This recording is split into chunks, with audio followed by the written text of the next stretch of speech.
I am Alexis Fairchild, 28 years old. 3 days ago, my parents texted me not to come to their 35th wedding anniversary gala. It's only for elite guests at the private marina in Stamford. My mom wrote her words sharp and final, like closing a bad deal. You'll make everyone uncomfortable. So I spent the evening alone in my tiny studio apartment in Stamford, watching strangers celebrate through my window while my family toasted champagne on a lit-up yacht without me. At exactly the moment the gala peaked, my phone rang.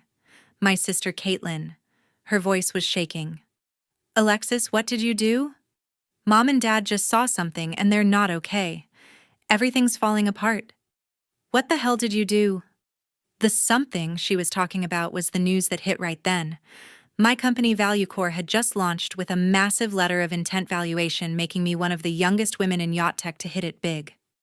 But the real shock was what came with it. Proof that my sister had tried to take my work.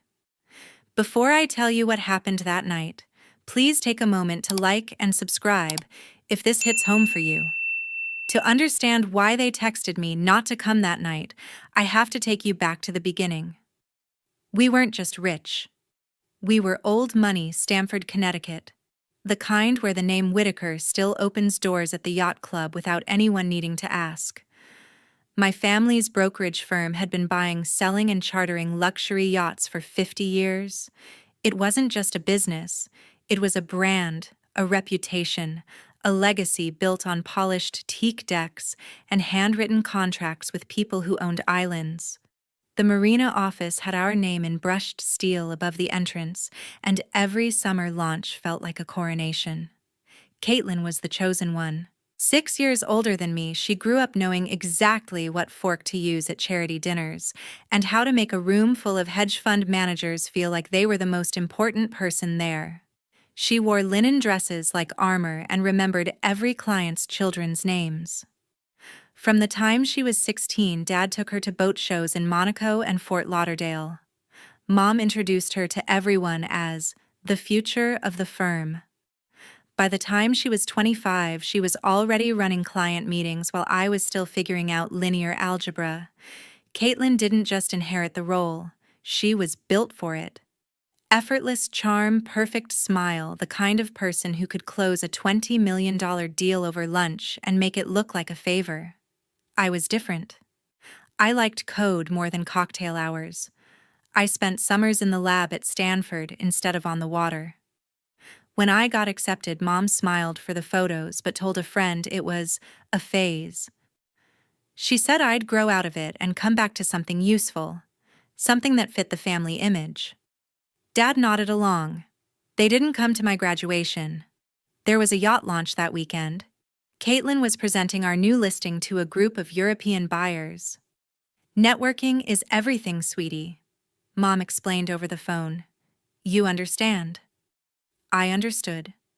I understood when family dinners turned into strategy sessions about quarterly sales, and I sat quietly while they discussed hull designs and client egos. I understood when Dad introduced Caitlin to partners as the next generation and introduced me as our daughter who does computers. I understood when holiday cards arrived with photos of Caitlin on the deck of some new listing and my name was just a footnote. In our family, value was measured by how well you served the legacy. If you strengthened the brand, you mattered. If you threatened the image, even by being too quiet, too focused, too different, you became a problem to be managed. Caitlin strengthened it. I didn't. So I built something of my own. The firm was everything to them. It had survived recessions, market crashes, even a fire that took out half the docks in the 90s. Dad had spent his life keeping it afloat. Mom had spent hers making sure it looked good on the outside. They talked about it like a living thing, something that needed feeding, protecting, polishing. Caitlin was the perfect caretaker. She knew the names of every major broker on the East Coast, could spot a fake Rolex from across the room, and never missed a chance to remind people that Whitaker yachts had been around since before most of them were born. I tried to fit in at first. I went to the yacht shows when I was home from college. I stood in the background while Caitlin worked the crowd, smiling when clients asked about me. "Oh, Alexis is in school." Mom would say, her voice light but edged with something else. "She's very bright, but you know how kids are." The implication was clear. My brightness didn't count unless it served the firm. One summer, I offered to help with the website. The firm's site was stuck in the early 2000s, slow-loading, bad photos, no search function. I spent a week rebuilding it in my dorm room. When I showed Mom the prototype, she looked at it for 10 seconds and said, "We have people for that, darling. Don't waste your time." Caitlin laughed and added, "We need you at the launch party, not on the computer." That was the pattern. Every time I tried to contribute something real, it was dismissed. Every time I showed up to an event, I was told I was too quiet. Every time I talked about my classes, the conversation shifted back to the next listing or the next buyer. I stopped trying to explain. I stopped showing up to the dinners where I knew I'd be the afterthought. I stopped pretending the legacy was mine to carry. Instead, I started building something they couldn't touch. Something that didn't need their approval. Something that existed because of me, not in spite of me. The gap between us grew quietly. Caitlin climbed higher. I went deeper into code.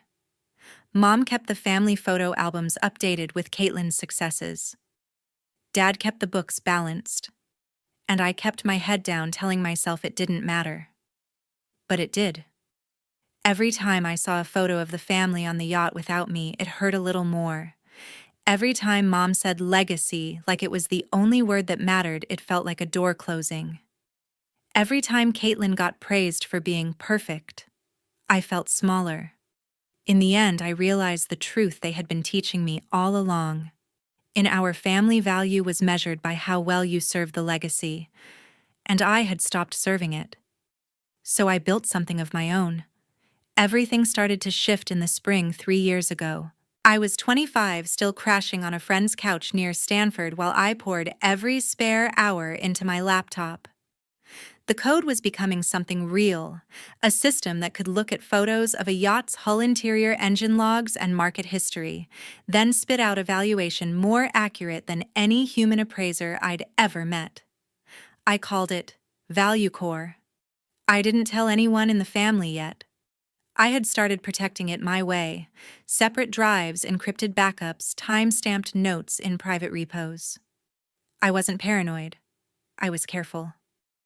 Mom called on a Tuesday afternoon. I was in the middle of debugging a model when her name lit up my screen. I answered. "Alexis, we need to talk about the firm." She said, her tone the same one she used when a client was wavering on a deal. "We're losing ground with investors. They want innovation. They want to see we're still the leader. Caitlin is under enormous pressure to keep our image intact. Your family needs you to step up." She didn't ask about my life or my work. She didn't say congratulations on anything I'd done. She just laid out the problem: the brokerage's reputation was slipping. New competitors were flashy, old clients were asking questions. "They want something new to talk about," she said. "Something that proves we're ahead. You understand technology. You could help Caitlin present it properly." I heard the subtext. They didn't need me to build anything. They needed me to make the firm look modern. A prop. A talking point. I felt the old pull, the word family, the guilt that came with it. I told myself it was harmless. A few conversations, basic explanations. Nothing that touched what I was really working on. "Okay," I said. "I'll help." Caitlin texted me the next morning. "This means a lot. Come to the marina Saturday. We'll go over it." I drove down. The office smelled like salt and fresh varnish. Caitlin hugged me when I walked in. Quick, professional, the kind of hug she gave clients. She led me to the conference room with the long table and windows overlooking the docks. Yachts bobbed in their slips, white hulls gleaming under the sun. She sat across from me, leather notebook open. "Tell me how this stuff works," she said. "The pricing, the analysis." I kept it surface level. I talked about how data from photos could detect wear on gel coat, how market trends could predict depreciation, how algorithms could compare similar vessels across regions. I showed her sample outputs on my laptop, numbers, charts, nothing proprietary, no code, no back end, just concepts. She leaned forward, eyes bright. This is perfect. Investors will eat this up. She took notes furiously. I noticed she wrote down phrases I hadn't said out loud before. Threaded valuation layers. A term I'd used in my private notes. I brushed it off. Maybe coincidence. 2 weeks later, she called. I need you at a pitch meeting. Just sit in the back. Be available if they ask questions. I went. The room was full of Boston money, suits, expensive watches, people who bought yachts the way other people buy cars. Caitlin stood at the head of the table, clicking through a slide deck. Whitaker Yachts is leading the industry in data-driven valuation, she said. We're using advanced analytics to deliver real-time, accurate pricing that no one else can match. The slides had my frameworks, my terminology, my sample charts cleaned up but recognizable. One investor raised a hand. Who developed this? Caitlin smiled smoothly. My sister Alexis has been helping with the technical side.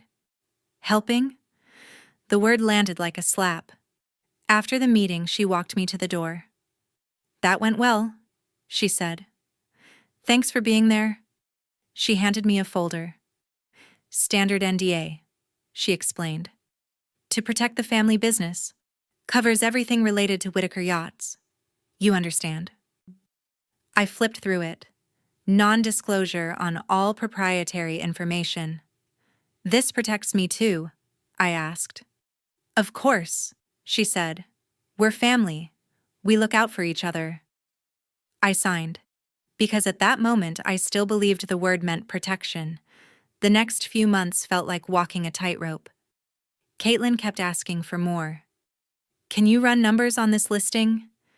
Can you explain how the model handles depreciation? I gave her outputs. Summaries. Never the source. Never the heart of it. She kept using it. At a show in Newport, she presented slides with my exact phrasing. Threaded valuation nodes. Word for word from my notes. The crowd applauded. She thanked the team. Never my name. I started to feel the doubt settle in. The questions. Why did she need so much? Why did the slides look so much like my work? But I pushed it down. They were desperate, I told myself. The firm was losing face with investors. They just needed enough to look like they were still leading. Once the reputation was safe, it would stop. That's what I kept telling myself. The doubt grew quieter, but it never went away. A few months later, the requests turned into demands. Caitlin called me on a Thursday evening. I was in the kitchen of my shared apartment reheating leftovers when my phone buzzed. Alexis, we need the full system. She said no hello, no small talk. The investors are pulling back. We need to integrate your model into the firm. It's the only way to save our position. I set the plate down. My model. Yes, she said. The valuation tool you've been working on. We have to show them we're ahead. You signed the NDA. Everything related to the business belongs to us. I felt the air leave the room. This isn't Whitaker work. This is my project. She laughed, but there was no humor in it. You consulted for us. You used our time, our resources. It's a conflict of interest if you keep it separate. Mom agrees. We need it now. I told her no. The next day, Mom called. Her voice was ice. Alexis, your sister is right. You signed an agreement. You have a legal obligation to the family business. Don't make this difficult. I explained again. The NDA covered Whitaker proprietary information. It didn't cover my independent work. I had built this before I ever consulted. Mom cut me off. Don't play lawyer with me. Family doesn't sue family. Give Caitlin the code and we can move forward. I said no again. Caitlin showed up at my apartment 2 days later. She didn't knock. She used the key Mom still had from when I was in college. She walked in heels, clicking on the tile, and sat on the couch like she owned the place. "We need the full system," she repeated. "Not summaries, not outputs, the code, the models, everything." I stood by the kitchen counter. "No." Her face hardened. "You're being selfish. The firm is struggling. Clients are leaving. Investors want to see innovation. If we don't deliver, we lose everything Dad built. Do you want that on your conscience?" I looked at her. "This is my work." She leaned forward. "It's family work now. You signed the NDA. If you don't hand it over, we'll have to take legal action. Conflict of interest, breach of duty. You know how this looks." The threat hung there. Legal action. From my own sister. I pressed record on my phone in my pocket. "Connecticut is a one-party consent state." She kept talking. "You're putting your little side project over the legacy. Mom is right. You're making this hard for everyone. Just give us the code. We can integrate it. Put your name on it somewhere if that makes you feel better. But we need it." I didn't respond. I let her talk. Every word went on the recording. When she finished, she stood up. "Think about it. Don't make us do this the hard way." She left. The door closed softly. I sat down and listened to the audio. Her voice calm at first, then sharp. The threats, the flip, making me the problem. "You're being selfish. You're putting your side project over the legacy." It wasn't about saving the firm. It was about control. After that, the erasure became systematic. Emails from the firm stopped CCing me. Even the family updates, birthday reminders, holiday plans, vanished from my inbox. On social media, photos of yacht events went up without tags. My name disappeared from captions. From family legacy slides Caitlin used in pitches, the section about next generation showed only her. My photo, my name, gone. Mom called a week later. "Alexis," she said, voice smooth but edged. "I know you're upset, but you have to understand. You make people uncomfortable. Your energy is heavy. Clients can feel it. It's better if you stay away for now. For everyone's sake." I didn't argue. I just listened. She continued. "The elite guests expect a certain atmosphere. Positive. Upbeat. You don't fit that right now. It's not personal. It's business." I hung up. The realization settled in slowly. This wasn't anger. This wasn't disappointment. This was deliberate. They had turned me into the problem so they could justify removing me. No more invites. No more mentions. No more place at the table. It was clean. Efficient. And it hurt more than any fight ever could. As the months passed, I pushed forward on my own. I stopped answering the occasional texts from Caitlin asking for updates. I stopped explaining myself. Instead, I doubled down on value core. The beta phase started quietly. I partnered with 2 mid-sized yacht agencies on the East Coast. They fed me real listings, hull photos, maintenance logs, sales history. The model learned fast. Valuations came back within minutes, accurate to within 5% of final sale prices. The agencies were impressed. They started using it for internal pricing, then quietly for client reports. Word spread in the yacht world. Not loudly, these people don't shout about tools, but enough that more agencies reached out. By late fall, I had a letter of intent from a national group. They wanted exclusive rights for their network. The valuation attached to the LOI was higher than I expected. High enough to make headlines if it went public. I had started talking to a few people. Quiet conversations. Lawyers who specialized in tech IP. A former professor who could verify timelines. A distant cousin who had seen one of Caitlin's pitch decks and kept a copy. I didn't tell them everything yet. I just gathered what I needed to make sure the truth could stand on its own. The night of the 35th anniversary gala arrived.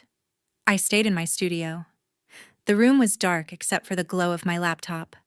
I opened Instagram. The stories were already rolling in. Caitlin's account first. The marina lit up like a movie set. White lights wrapped around every piling. A string quartet played on the main dock. Elite guests in black tie and evening gowns held champagne flutes, laughing, toasting. Mom in a silver gown, Dad in a tuxedo, shaking hands with men who owned fleets. Caitlin at the center, radiant, raising her glass to the camera. The caption, celebrating 35 years of love and legacy. No mention of me, no empty chair, just absence. I scrolled.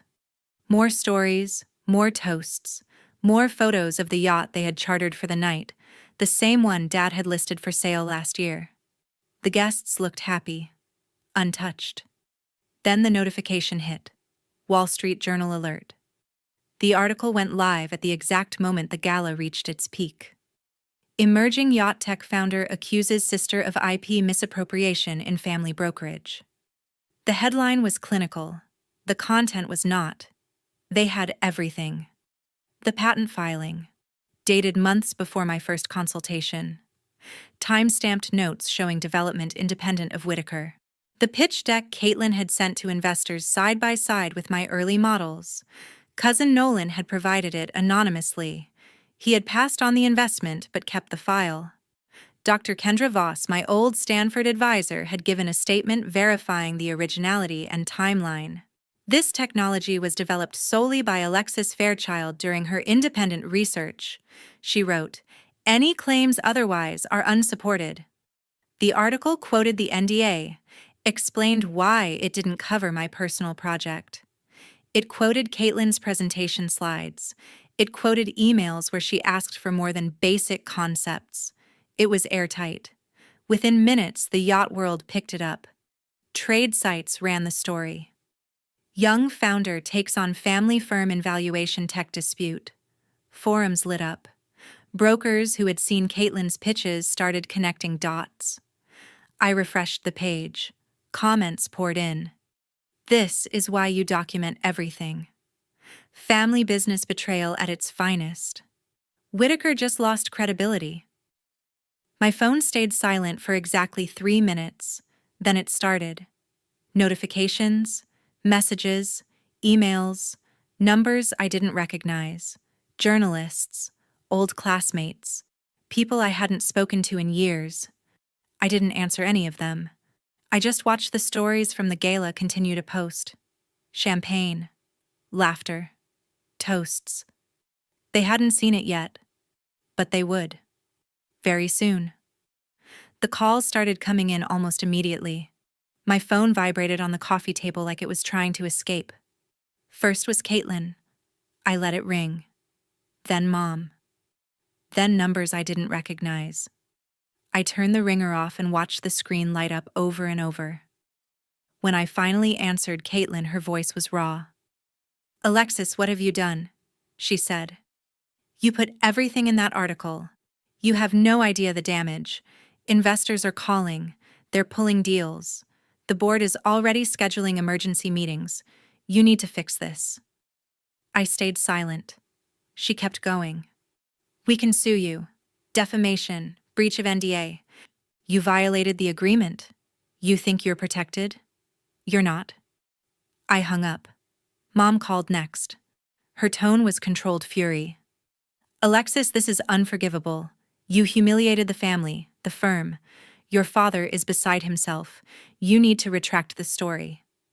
Now. Before it's too late." I didn't respond. I let her talk. Then I ended the call. The next morning, the fallout was public. Trade publications ran follow-ups. Whitaker Yachts faces major client exodus after IP allegations. Brokers who had been in talks for charters started canceling. One deal alone was worth $15 million in commissions. Another group pulled a $30 million fleet listing. The numbers added up fast. Tens of millions gone in days. The board moved quickly. They issued a statement. "Whitaker Yachts takes these allegations seriously. An independent investigation has been launched. CEO Caitlin Whitaker has been placed on administrative leave pending review." Caitlin texted me that afternoon. "You happy now the board suspended me? They're talking about termination. This is on you. I didn't reply. Over the next few weeks, the investigation unfolded. Lawyers interviewed staff, reviewed emails, examined pitch decks. Nolan's copy of the deck was key. Side-by-side comparisons with my original models. The timeline was clear. My work came first. The board's final report was quiet but damning. They found sufficient evidence of improper use of third-party intellectual property. Caitlin resigned before they could fire her. The announcement was brief. Caitlin Whitaker has stepped down to pursue other opportunities. The firm remains committed to integrity. No apology. No mention of me. Then Dad called. It was late. I was in bed staring at the ceiling when his name appeared on the screen. I answered on the fifth ring. "Alexis," he said. His voice sounded older, tired. "We need to talk." I waited. "I knew," he said. "I knew something wasn't right with Caitlin's presentations. I suspected it was your work." I said nothing. Silence. "I was afraid," he continued. "Afraid of what it would do to the firm, to your mother, to Caitlin. I thought if we just got through the quarter, it would be fine. I told myself you'd understand, that you'd be okay." I didn't speak. "I was wrong," he said. "I let you be pushed out. I let them disinvite you from everything. I failed you. I'm sorry." The words hung there. "An apology doesn't change anything," I said quietly. "I know," he replied, "but I needed to say it. If you ever want to talk, I'm here." I hung up. That was the last time I heard his voice. I went through my contacts, blocked every number. Caitlin, Mom, Dad, even distant relatives who might relay messages. I deleted emails, unfollowed accounts, removed myself from family group chats I hadn't been in for months anyway. I didn't do it in anger. I did it in clarity. There was no going back. No partial reconciliation. No, we can work through this. I cut them off completely. No meetings, no calls, no replies. The silence was final. And for the first time in years, it felt like freedom. 1 year later, looking back from my new apartment in Manhattan, ValueCore had grown beyond what I imagined. The letter of intent turned into a full partnership with a national yacht consortium. They rolled out the platform across their network, agencies from Miami to Seattle. Valuations that used to take days now happened in seconds. Clients loved it. Brokers trusted it. Revenue hit 8 figures in the first quarter. I hired a team, engineers, salespeople, a CFO who actually understood tech. We moved into an office in the Flatiron District, whiteboards on every wall, no hierarchy, just work that mattered. I stood at my window overlooking the city. Bay windows, hardwood floors, nothing fancy but mine. No family photos on the walls, no legacy plaques. Just a framed copy of the partnership agreement and a shot from my first team meeting. The Women in Business Summit came in February, 1,200 attendees in a Boston convention center. I was the keynote. Backstage, my hands shook. The MC announced me. Applause. I walked out under bright light silhouettes in the dark. For years, I was told I made people uncomfortable. I started. Too quiet, too focused, not right for the family image.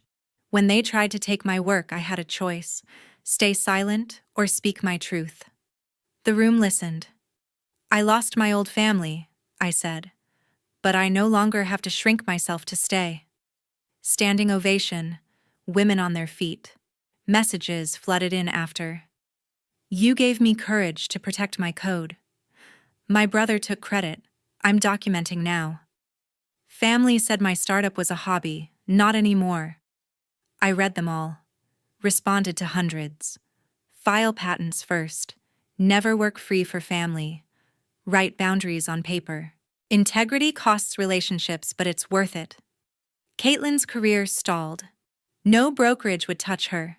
The yacht world is small. Word spread. She tried consulting smaller firms. Nothing stuck. Last I heard, she was in real estate listings. Land, not water. Far from CEO dreams. Mom and Dad faded from elite circles. Country club whispers. Old clients drifted. The firm struggled. Sales down 25%. They brought in outsiders for management. Dad stepped back. Mom hosted fewer galas. Isolated in their mansion, legacy cracked. No calls came through. I'd blocked them all. No visits. No messages. The cut was clean. I didn't check on them. I built instead. The partnership press conference was small. My team and journalists in the office. I stood with the consortium CEO. Value Core delivers unmatched accuracy, he said. Cameras flashed. How does it feel? A reporter asked. Like justice, I replied. Not revenge. My work mattered when no one else saw it. Big. Valuation doubled since launch. $4 billion projected. Partnerships lined up. But success wasn't the point. Freedom was. A year before, I sat alone while they celebrated. Now my team filled my living room for holidays. Laughter, takeout, no expectations. Dr. Kendra texted from Stanford. Proud of you. Nolan emailed the board's report.